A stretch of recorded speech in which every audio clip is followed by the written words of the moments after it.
અચાનક બીપી ઓછું થઈ જાય તો શું કરવું, સુગર લેવલ ઓછું થઈ જાય તો શું કરવું? તો અચાનક જ્યારે બીપી ઓછું થઈ જાય ત્યારે તમે એવી પરિસ્થિતિમાં હો કે ડૉક્ટર પાસે નથી જઈ શકતા, દવા નથી લઈ શકતા, કેમ કે આ પરિસ્થિતિ એવી છે જે અચાનક થતી હોય છે. તો અચાનક થતી પરિસ્થિતિમાં તમને એવી માહિતી હોવી જરૂરી છે કે એનું નિવારણ શું લાવવું, એ પરિસ્થિતિમાંથી તમે બહાર નીકળો. એની માહિતી લોકો પાસે નથી હોતી અને લોકો જ અમુક ભૂલ કરતા હોય છે.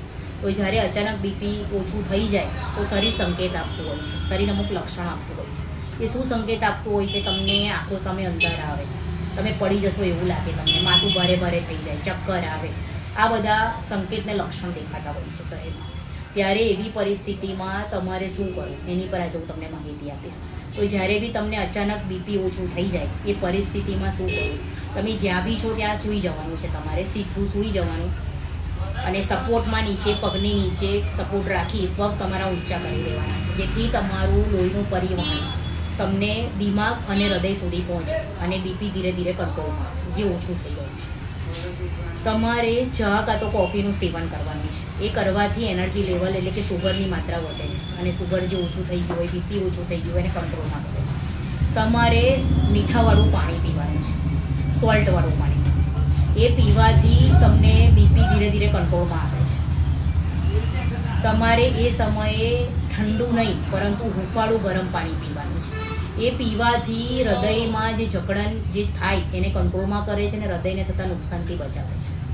એટલે એ પરિસ્થિતિમાં ઠંડુ પાણી નહીં પરંતુ હુંફાળું ગરમ પાણી પીવાનું છે. આ વસ્તુઓ તમને તાત્કાલિક જે અચાનક થાય છે એ વસ્તુમાંથી બહાર કરશે. બીપી જે ઓછું થઈ ગયું છે એને થોડું કંટ્રોલમાં કરશે. પછી જ્યારે પરિસ્થિતિ થોડી કંટ્રોલમાં આવી જાય એ પછી તમારે બ્લડ સુગર લેવલ ચેક કરવાનું છે અને સુગરની માત્રા તો ઓછી નથી થઈ ગઈ ને એની જાણકારી લેવાની છે.